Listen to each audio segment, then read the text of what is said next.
പ്രിയപ്പെട്ട ഗ്രന്ഥശാല പ്രവർത്തകരെ, സുഹൃത്തുക്കളെ, സഹോദരി സഹോദരന്മാരെ, ഞാൻ KP കുഞ്ഞികൃഷ്ണൻ, പ്രസിഡന്റ്, യുവജന ഗ്രന്ഥാലയം, കേരളം. നമ്മുടെ നാടിൻ്റെ നായകൻ സഖാവ് KK എന്ന പേരിൽ അറിയപ്പെട്ട സഖാവ് KK കുഞ്ഞനന്ദൻ നമ്പ്യാർ നമ്മെ വിട്ടുപിരിഞ്ഞിട്ട് ഇന്നേക്ക് 22 വർഷം തികയുകയാണ്. മയ്യിൽ എന്ന ഗ്രാമം ഇന്ന് കാണുന്ന നിലയിലേക്ക് എത്തിച്ചതിൽ നേതൃത്വപരമായ പങ്ക് വഹിച്ചവരിൽ പ്രധാനിയാണ് സഖാവ് KK. കണ്ടക്കൈയിലെ കോയാടൻ കിഴക്കേടത്ത് കുഞ്ഞാക്കമ്മയുടെയും മയ്യിൽ കൊഴുക്കുന്നോൻ വീട്ടിൽ അനന്തൻ്റെയും മകനായി 1919 സഖാവ് KKയുടെ ജനനം. കുടുംബം കൃഷിപ്പണിയെടുത്ത് ഉപജീവനം കഴിക്കുന്ന കുടുംബമായിരുന്നു. പ്രാഥമിക വിദ്യാഭ്യാസം കണ്ടക്കൈ LP സ്കൂളിലും തുടർന്ന് മയ്യിൽ ഹയർ എലിമെൻ്ററി സ്കൂളിലും 8ാം തരം വരെ പഠിച്ചു. തുടർന്ന് പഠിക്കാൻ സാമ്പത്തിക സ്ഥിതി അനുവദിച്ചില്ല. പഠിക്കുമ്പോൾ തന്നെ KK കൂലിപ്പണിക്ക് പോകുമായിരുന്നു. അതിരാവിലെ കൃഷിസ്ഥലത്ത് കാലിപൂട്ടലും വരമ്പിയത്തിലുമൊക്കെ കഴിഞ്ഞിട്ട് വേണം സ്കൂളിൽ പോകാൻ. 1930കളിൽ തന്നെ കേരളം, കണ്ടക്കൈ, മയ്യിൽ തുടങ്ങിയ പ്രദേശങ്ങളിൽ സ്വാതന്ത്ര്യ പ്രസ്ഥാനത്തിൻ്റെ അലകൾ പ്രകടമായി തുടങ്ങിയിരുന്നു. ഉപ്പ് സത്യാഗ്രഹം, വിദേശ വസ്ത്ര ബഹിഷ്കരണം, കള്ളുഷാപ്പ് പിക്കറ്റിംഗ് തുടങ്ങിയ കോൺഗ്രസ് പരിപാടികളിൽ ഈ പ്രദേശത്തുള്ള ചെറുപ്പക്കാരും പങ്കെടുക്കുവാൻ തുടങ്ങിയിരുന്നു. വളരെ ചെറുപ്പത്തിൽ തന്നെ ജന്മിവിരോധം KKയുടെ മനസ്സിൽ വളർന്നു വന്നിരുന്നു. ആ കാലത്ത് ജന്മിമാരും അവരുടെ പിരിവുകാരും സിൽബന്ദികളും നടത്തുന്ന അക്രമ പിരിവുകൾ വിവരണാതീതമാണ്. ഇത്തരം അവസ്ഥയിലുള്ള ജനങ്ങളെയാണ് 20ാം നൂറ്റാണ്ടിൻ്റെ ആദ്യ പകുതിയിൽ കർഷക സംഘവും തുടർന്ന് കമ്മ്യൂണിസ്റ്റ് പ്രസ്ഥാനവും ഉണർത്തി അവരെ ആശയത്തിൻ്റെ പടച്ചട്ട അണിയിച്ചത്. എന്നിട്ട് ജന്മിവിരുദ്ധ, വൈദേശിക, അടിമത്ത വിരുദ്ധ സമരാങ്കണത്തിലേക്ക് നയിച്ചത്. അതിൽ സഖാവ് Krishnapillai, AKG, EMS, വിഷ്ണുഭാരതിയൻ, കേരളീയൻ, Subrahmanya Shenoy, AV Kunhambu, KPR Gopalan തുടങ്ങിയവരുടെ പ്രവർത്തനങ്ങളുടെ വെളിച്ചത്തിലാണ് സഖാവ് KKയും അറാക്കലുമെല്ലാം രംഗത്തേക്ക് ഇറങ്ങി വന്നത്. ഒരു ഭാഗത്ത് കർഷക സംഘം ശക്തിപ്പെട്ടു വരുമ്പോൾ തന്നെ ട്രേഡ് യൂണിയൻ പ്രസ്ഥാനവും മയ്യിൽ മേഖലയിൽ വളർന്നു വന്നിരുന്നു. Cherakkal taluk handloom workers union Mayyil division committee രൂപീകരിച്ചുകൊണ്ടാണ് ട്രേഡ് യൂണിയൻ പ്രവർത്തനത്തിൻ്റെ തുടക്കം. TC ജനാർദ്ദനൻ കക്കാട്, EC ഉത്തമൻ കണ്ണൂർ, VC ചാത്തുനായർ അഴീക്കോട് എന്നിവരാണ് മയ്യിൽ പ്രദേശത്ത് നെയ്ത്ത് തൊഴിലാളികളെ സംഘടിപ്പിച്ചത്. നെയ്ത്ത് തൊഴിലാളി യൂണിയൻ വന്നതോടെയാണ് പാർട്ടി പ്രവർത്തനം ഊർജ്ജസ്വലമായത്. കമ്പനികൾ പാർട്ടിയുടെയും ബഹുജന സംഘടനകളുടെയും പ്രവർത്തന കേന്ദ്രങ്ങളായി മാറി. T കുഞ്ഞമ്പുവായിരുന്നു നെയ്ത്ത് തൊഴിലാളി യൂണിയൻ്റെ ഡിവിഷൻ കമ്മിറ്റി സെക്രട്ടറി. സഖാവ് Rayaru Nambiar, VV Krishnanambiar, BV Kumaran, MV Gopalan, CK Kunhiraman, Chemban Raman, MM Krishnanambiar, പൂരക്കൊട്ടാരത്തിൽ കണ്ണൻ നമ്പ്യാർ എന്നിവരെല്ലാം കമ്മിറ്റി അംഗങ്ങളായിരുന്നു. അതുപോലെ തന്നെ പാർട്ടിയുടെ ഏറ്റവും വലിയ ശക്തി കേന്ദ്രം എന്ന നിലയിൽ നേതാക്കൾക്ക് ഒളിവിൽ കഴിയാൻ പറ്റാവുന്ന സ്ഥലമായിരുന്നു അന്ന് മയ്യിലിനെയും കേരളത്തെയും കണ്ടക്കൈയുമെല്ലാം കണക്കാക്കിയത്. ആറോണമിൽ സമരത്തെ തുടർന്ന് സഖാവ് നായനാർ, KPR എന്നിവർ ഈ മേഖലകളിലാണ് ഒളിവിൽ കഴിഞ്ഞത്. അതുപോലെ തന്നെ കമ്പിൽ സംഭവത്തിൽ തലയിൽ ആസിഡ് ഒഴിക്കപ്പെട്ട് വെന്ത് ഗുരുതരാവസ്ഥയിലായിരുന്ന സഖാവ് VP കൃഷ്ണനമ്പ്യാരെ കണ്ണിലെ കൃഷ്ണമണി പോലെ സംരക്ഷിച്ചത് മയ്യിലെ പ്രസ്ഥാനമാണ്. മയ്യിലെ ഒരു അതിരഹസ്യ കേന്ദ്രത്തിലാണ് KK സഖാവ് EPയെ താമസിപ്പിച്ചത്. കണ്ണൂരിൽ നിന്നും ഡോക്ടർ തമ്പിയെ കൊണ്ടുവന്ന് EPയെ ചികിത്സിപ്പിച്ചു. 2 നെയ്ത്ത് കമ്പനികൾ, 2 കുടുംബങ്ങൾ, തിരുവങ്ങാടൻ കുടുംബവും നരിക്കാടൻ കുടുംബവും കമ്മ്യൂണിസ്റ്റ് പാർട്ടിയുടെ മയ്യിൽ മേഖലയിലെ ജീവനാഡികളായിരുന്നു. കണ്ടക്കൈ സമരത്തിന് നേതൃത്വം കൊടുത്തതിൽ പ്രധാനി സഖാവ് KKയാണ്. കണ്ടക്കൈ അധികാരി കുടിയാന്മാരെയും കൃഷിക്കാരെയും ദ്രോഹിക്കുന്നതിൽ മുമ്പനായിരുന്നു. പുരകെട്ടിമേയാനുള്ള പുല്ല് പറിച്ചെടുക്കാൻ അനുവാദം കൊടുക്കാത്തതിൽ പ്രതിഷേധമായിട്ടാണ് 1946 ഡിസംബർ 19 പുല്ലുപറി സമരം നടന്നത്. അതുപോലെ തന്നെ വേളത്തെ ഉരുടക്കണ്ണൻ നായരുടെയും VV ചന്തുക്കുട്ടി നമ്പ്യാരുടെയും കോട്ടയാട്ടെ വയലിലെ വിള കൊയ്യുന്നത് അധികാരി തടഞ്ഞു. എന്നാൽ കർഷക സംഘം പ്രവർത്തകർ 1947 ഫെബ്രുവരി 13 ഇരിക്കൂർ ഫർക്കയുടെ വിവിധ ഭാഗങ്ങളിൽ നിന്നും കർഷക സംഘ പ്രവർത്തകർ കണ്ടക്കൈയിലെത്തുകയും ഫെബ്രുവരി 14 രാവിലെ ജനങ്ങൾ കോട്ടയാട്ട് വയലിലെത്തി കൊയ്ത്ത് നടത്തുകയും ചെയ്തു. തുടർന്ന് പോലീസ് ക്യാമ്പ്, ക്രൂരമർദ്ദനങ്ങൾ, പോലീസുകാർ വീട്ടിൽ കയറി ഭീകരമായ മർദ്ദനം നടത്തി. വീടുകളിലെ ചട്ടിയും കലവുമെല്ലാം അടിച്ചു തകർത്തു. ഈ ഘട്ടത്തിലാണ് ധീര വനിത കുഞ്ഞാക്കമ്മ സമരരംഗത്തേക്ക് കടന്നു വരുന്നത്. MSBക്കാർ അടിച്ചുടച്ച ചട്ടിയും കലവും കൂട്ടകളിലാക്കി അധികാരിയുടെ വീട്ടുമുറ്റത്ത് കൊണ്ടെറിഞ്ഞു. നിരവധി പേരുടെ പേരിലാണ് കേസ്. ഈ സമരങ്ങൾക്കെല്ലാം നേതൃത്വം വരിലെ പ്രധാനി സഖാവ് KK ആയിരുന്നു. കണ്ടക്കൈ കേസിൽ 33 പേരെയാണ് ശിക്ഷിച്ചത്. KK Kunhanandan Nambiar, T Odayana master, B Kammara master, MK Kannan Nambiar, Uruda Kannan Nair, U Kunhankutty Nair, TK Kunhikannan Nambiar, K K Krishna master, Padichal Raman, P K Kammaran Nambiar, P Kunhikannan, P K Krishna Nambiar, Athalat വലിയ Kunhambu, K K Kunhambu Nambiar, K K Krishna Nambiar, K K Kuttippa Nair, K Kelu master, V V Chandukutty Nambiar, K K Chandukutty Nambiar, V V Kunhambu Nambiar, K K Narayanan Nambiar, Panachikkal Othenan, E P Kuttippa Nambiar, Chembenkannan, ചെക്കിക്കുന്നിൽ Rarappan, K K Kundan Nair, K K വലിയ Kundan Nair, P V Krishna Nambiar, B V Kannan Nambiar, K Kammara Nambiar, K P Govindan, Kandoth Raman Nair, K Kunhappa Nair. കൂടാതെ 15 പേരെ റിമാൻഡിലും അടച്ചു. 40 പേർ ഒളിവിൽ കഴിഞ്ഞു. ഇവരെല്ലാം സഹിച്ച ത്യാഗങ്ങൾ പറഞ്ഞറിയിക്കാൻ കഴിയാത്തതാണ്. ഇവരുടെ വീരസ്മരണകൾക്ക് മുമ്പിൽ ഈ അവസരത്തിൽ ആദരാഞ്ജലികൾ അർപ്പിക്കുകയാണ്. ഇത്തരം പോരാട്ടങ്ങളുടെ എല്ലാം ഭാഗമായി വളർന്നു വന്ന കർഷക പ്രസ്ഥാനത്തെയും കമ്മ്യൂണിസ്റ്റ് പാർട്ടിയും വേരോടെ പിഴുതെറിയുന്നതിന് വേണ്ടിയാണ് ഭരണാധികാരികളും കാക്കിപ്പടയും ചേർന്ന് നടത്തിയ കൂട്ടക്കൊലയാണ് പാടിക്കുന്ന് വെടിവെപ്പ്. 1950 മെയ് 3 രാത്രി രവിനമ്പ്യാരെയും കുട്ടിയപ്പയെയും കണ്ണൂർ ജയിലിൽ നിന്നും സഖാവ് ഗോപാലിനെ കേരളത്തെ കാറ്റോട്ടെ ക്യാമ്പിൽ നിന്നും കൊണ്ടുവന്ന് സർക്കിൾ ഇൻസ്പെക്ടർ റേയും പ്രാദേശിക കോൺഗ്രസ് നേതാക്കളുടെയും സാന്നിധ്യത്തിൽ മൃഗീയമായി വെടിവെച്ചു വന്നത്.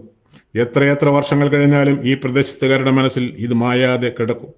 ഈ സംഭവം നടക്കുമ്പോൾ സഖാവ് കെ കെ കണ്ണൂർ ജയിലിലായിരുന്നു. അതുപോലെ തന്നെയാണ് 18 വയസ്സ് മാത്രം പ്രായമുള്ള പി സി ആനന്ദനെ പിടിച്ച് കമ്പിലെ കോൺഗ്രസ് ആഫീസിൽ കൊണ്ട് ക്രൂരമായി മർദ്ദിച്ച് ജീവച്ഛവമാക്കി പോലീസും കോൺഗ്രസ് ഗുണ്ടകളും ചേർന്ന് ചാക്കിൽ കെട്ടി വളവട്ടണം പുഴയിൽ ഒഴുക്കിയത്. ഇതെല്ലാം കമ്മ്യൂണിസ്റ്റുകാർ എങ്ങനെ മറക്കും? ഇത്തരം ഭീകരമായ കാലഘട്ടത്തെ അതിജീവിച്ചാണ് സഖാവ് കെ കെ രാഷ്ട്രീയ രംഗത്തേക്ക് ഉയർന്നു വന്നത്. കെ കെ മുഴുവൻ സമയ രാഷ്ട്രീയ പ്രവർത്തകൻ എന്നതിലുപരി മുഴുവൻ സമയ പത്രപ്രവർത്തകൻ കൂടിയായിരുന്നു. 1942 ദേശാഭിമാനി വാരികയായി ആരംഭിച്ചത് മുതൽ മരണം വരെ സഖാവ് കെ കെ ദേശാഭിമാനി ഏജന്റായിരുന്നു. നടന്നു സൈക്കിളിലോ കാട്ടാമ്പള്ളി വരെ കടവ് വരെ, അവിടെ നിന്നും കടവ് കടന്ന് വളവട്ടണം റെയിൽവേ സ്റ്റേഷനിലേക്ക് നടത്തം. രാവിലത്തെ വണ്ടിക്ക് വരുന്ന പത്രം കിട്ടുമെടുത്ത് വീണ്ടും നടത്തവും സൈക്കിൾ യാത്രയും. ദേശാഭിമാനി പത്രം, വാരിക, ചിന്താവാരിക ഇരിപ്പിലും നടപ്പിലും കിടപ്പിലും കെ കെയുടെ കൂടെ ഉണ്ടാകും. വസ്ത്രം പോലെയോ അതിലപ്പുറമോ ശരീരത്തിൻ്റെയും മനസ്സിൻ്റെയും ഭാഗമായിക്കൊണ്ട് കെ കെയോടൊപ്പം തന്നെ ഉണ്ടായിരുന്നു. വരിക്കാരെ ചേർക്കുന്നതിൽ കെ കെ സ്വീകരിക്കുന്ന രീതി ഏറെ ശ്രദ്ധേയമാണ്. തൻ്റെ ജനപ്രിയത്വം പൂർണ്ണമായും സർക്കുലേഷൻ വർദ്ധിപ്പിക്കുന്നതിൽ ഉപയോഗപ്പെടുത്തും. ഇതെല്ലാം ചെയ്ത് പത്രം വിതരണം ചെയ്തപ്പോൾ പത്രവും വാരികയും വിതരണവും ചെയ്ത വകയിൽ എത്രയോ തുക സഖാവ് കെ കെക്ക് നഷ്ടപ്പെട്ടിട്ടുണ്ട്. പത്രം വരുത്താൻ കഴിവുള്ള ഒരാളെ കണ്ടാൽ കെ കെ പറയും, നാളെ മുതൽ ഒരു പത്രം അയക്കുമെന്ന്.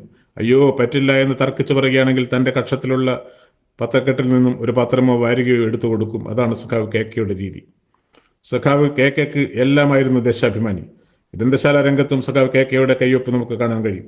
കേരളം വായനശാല, കണ്ടക്കൈ വായനശാല, വേളം വായനശാല എന്നിവയായിരുന്നു ആദ്യകാലത്തെ വായനശാലകൾ. 1957 സഖാവ് കെ കെയുടെ നേതൃത്വത്തിൽ പഴയ ആസ്പത്രിക്ക് അടുത്ത് മയ്യിൽ പബ്ലിക് ലൈബ്രറിക്ക് തുടക്കം കുറിച്ചത്. ആദ്യകാലത്തെ പ്രസിഡന്റ് സഖാവ് ടി ഒ മാസ്റ്ററായിരുന്നു. Secretary A K Sreedhara master.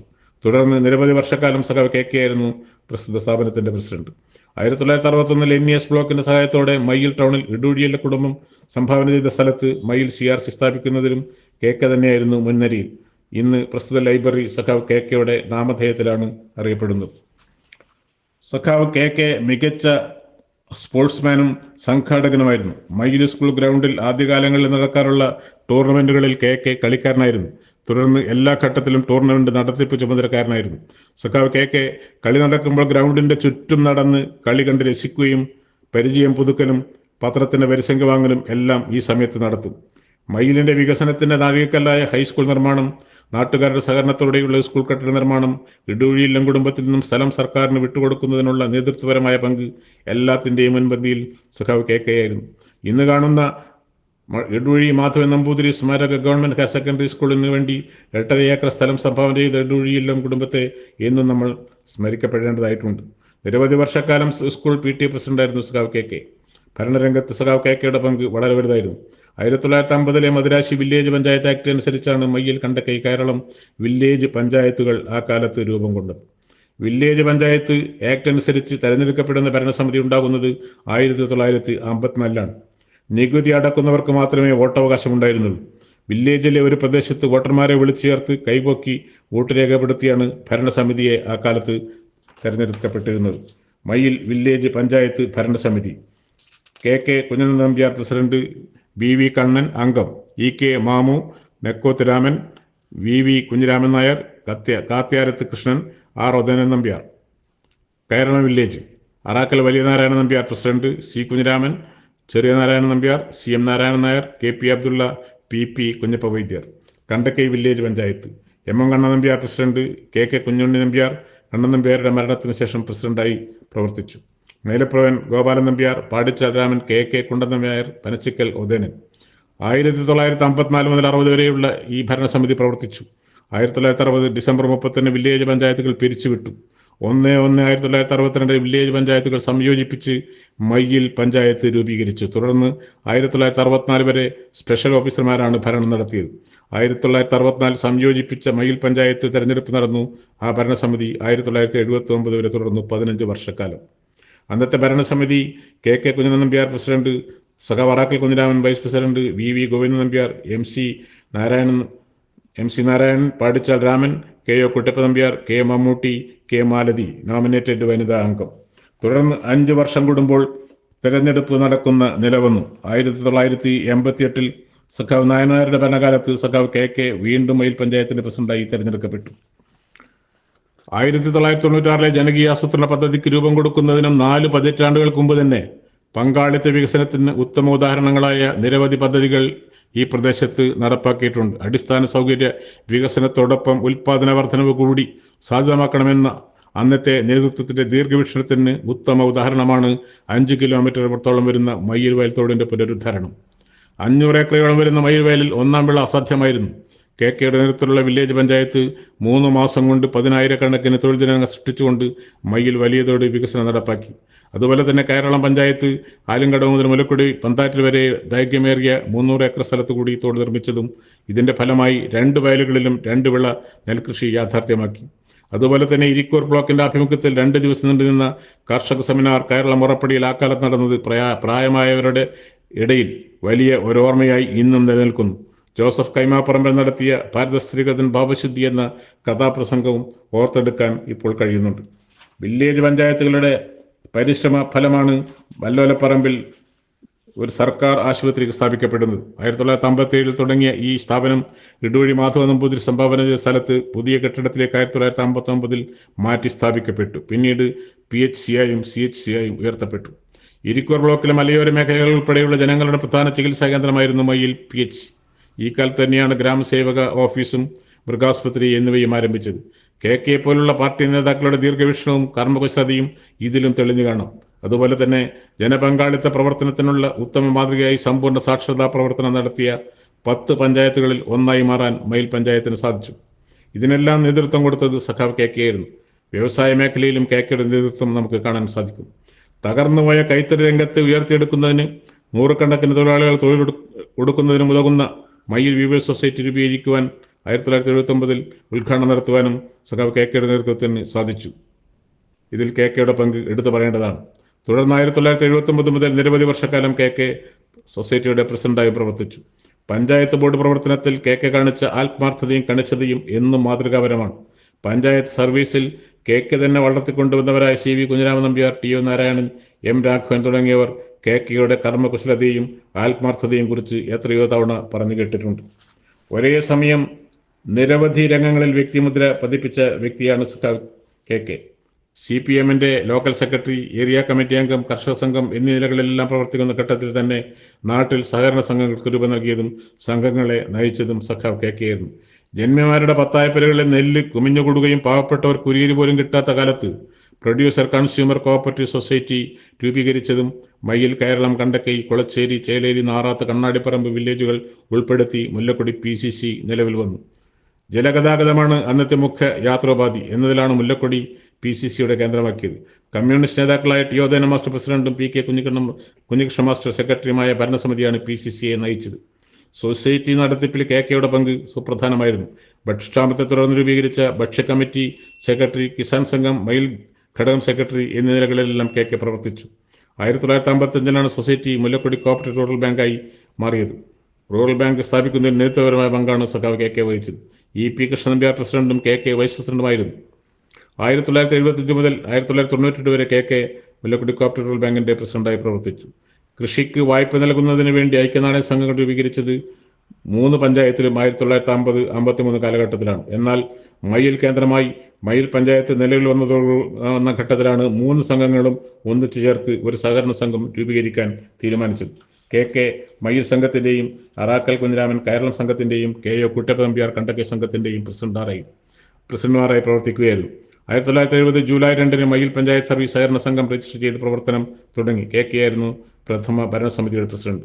ഇന്ന് കണ്ണൂർ ജില്ലയിലെ ഏറ്റവും മികച്ച സഹകരണ സംഘങ്ങളിലൊന്നായി മയിൽ സർവീസ് സഹകരണ ബാങ്ക് മാറിയിരിക്കുകയാണ്. 1970 നടന്ന മിച്ചഭൂമി സമരത്തിന് മയിൽ മേഖലയിൽ നേതൃത്വം കൊടുത്തത് സഖാവ് കെ ആയിരുന്നു. കുറുമാത്തൂർ നമ്പൂതിരിയുടെ അധീനതയിലായിരുന്ന കൊറളായിത്തുരുത്തിയായിരുന്നു പ്രധാന സമരകേന്ദ്രം. നിരവധി സഖാക്കൾ ജയിൽവാസം ഭരിച്ചു. ജയിലിലും ഒളിവിലും കഴിയുന്നവർക്ക് എല്ലാ സഹായവും ചെയ്തു കൊടുത്തത് കെ ആയിരുന്നു. 7 കേസുകളിൽ 3 കേസിൽ കെ പ്രതിയായിരുന്നു. തെളിവില്ലാത്തതിനാൽ എല്ലാ കേസും കോടതി തള്ളുകയാണുണ്ടായത്.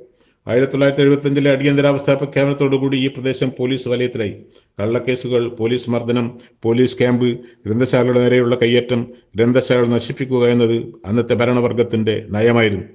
കോൺഗ്രസ് പോലീസ് കൂട്ടുകെട്ടാണ് നടന്നത്. പാടിക്കുന്ന് രക്തസാക്ഷി മണ്ഡപം അടിയന്തരാവസ്ഥയുടെ തണലിൽ പിടിച്ചെടുക്കാൻ അന്നത്തെ ഭരണകക്ഷിക്കാർ ശ്രമിച്ചു. പോലീസ് ഭീകരതയെ വകവെക്കാതെ 100 ആളുകൾ പാടിക്കുന്നിലെത്തി. പാർട്ടി സെക്രട്ടറി സി ബാലന്റെയും കെയുടെയും നേതൃത്വത്തിൽ. സി ബാലന്റെയും സഖാവ് കെയും പോലീസ് കസ്റ്റഡി എടുത്ത് മർദ്ദിച്ച് അബോധാവസ്ഥയിലാക്കി നിരവധി ദിവസങ്ങൾ ആശുപത്രിയിൽ കിടക്കേണ്ടി വന്നു. കെയുടെ ആരോഗ്യം തകർത്ത സംഭവമായിരുന്നു പ്രസ്തുത മർദ്ദനം. കെ മികച്ച വാഗ്മിയോ വാചാലനായ പ്രസംഗികനോ ഒന്നുമായിരുന്നില്ല. പക്ഷേ വശീകരണ ശേഷിയുള്ള സംഘാടകനായിരുന്നു. എന്നാൽ എക്കാലത്തും നിലനിന്ന പ്രത്യയശാസ്ത്ര വ്യക്തത, അത് പറഞ്ഞു കൊടുക്കുവാനുള്ള ശേഷി, ലാളിത്യം, ഗാന്ധിയൻ ജീവിതശൈലി. 1948 മുമ്പ് തന്നെ പാർട്ടിയുടെ വില്ലേജ് സെക്രട്ടറി, ഫർക്ക കമ്മിറ്റി അംഗം, കർഷക സംഘം ഭാരവാഹി. 1964 പാർട്ടി പിളർന്നപ്പോൾ CPM കണ്ണൂർ ജില്ലാ കമ്മിറ്റി അംഗം, ഏരിയ സെക്രട്ടറി, ലോക്കൽ സെക്രട്ടറി, കർഷക സംഘത്തിന്റെ ജില്ലാ വൈസ് പ്രസിഡന്റ് എന്നീ നിലകളിലെല്ലാം പ്രവർത്തിച്ചു. സംഘടനാ പ്രശ്നങ്ങൾ പരിഹരിക്കുന്നതിൽ അഗ്രഗണ്യൻ. കെയെ വ്യത്യസ്തനാക്കുന്ന മറ്റൊരു ഘടകം ചെലവ് ചുരുക്കുക എന്നത് ജീവിതശൈലിയാണ്. പാർട്ടിയുടെ ഓരോ പൈസയും ബഹുജനങ്ങളുടേതാണെന്നും അത് അർഹിക്കുന്ന ഗൗരവത്തോടെ മാത്രം വിനിയോഗിക്കേണ്ടതാണെന്നും കെക്ക് നിർബന്ധമായിരുന്നു. യോഗങ്ങളിൽ എത്ര രാത്രിയായാലും നടന്നു തന്നെ പോകും. വാഹനത്തിൽ പോകുന്ന പതിവേയില്ല. 75 വയസ്സിന് ശേഷവും ബ്രാഞ്ച് യോഗങ്ങളിൽ പങ്കെടുത്ത് രാത്രി 12 മണിക്ക് ഒരു തൂവാലിയും തലയിൽ കെട്ടി കെ നടന്നു പോകുന്നത് പതിവ് കാഴ്ചയായിരുന്നു. സഖാവ് കെയാണ് എന്നെ ഒരു ലൈബ്രറി പ്രവർത്തനാക്കി മാറ്റിയത്. രോഗശൈലിയിൽ കിടക്കുമ്പോഴും എന്നെ കണ്ടാൽ ലൈബ്രറി പ്രസ്ഥാനത്തിന്റെ പ്രവർത്തനം അന്വേഷിക്കുമായിരുന്നു. ഏതർത്ഥത്തിലും കെ ഒരു മാതൃകാ കമ്മ്യൂണിസ്റ്റുകാരനായിരുന്നു. വിപ്ലവകാരികളുടെ ഗുണവിശേഷണങ്ങളെല്ലാം ഒത്തിണങ്ങിയ വ്യക്തിത്വം. അതാണ് സഖാവ് കെ. സഖാവ് കെയുടെ ജ്വലിക്കുന്ന സ്മരണകൾക്ക് മുമ്പിൽ ആദരാഞ്ജലികൾ അർപ്പിക്കുന്നു. എല്ലാവർക്കും അഭിവാദ്യങ്ങൾ.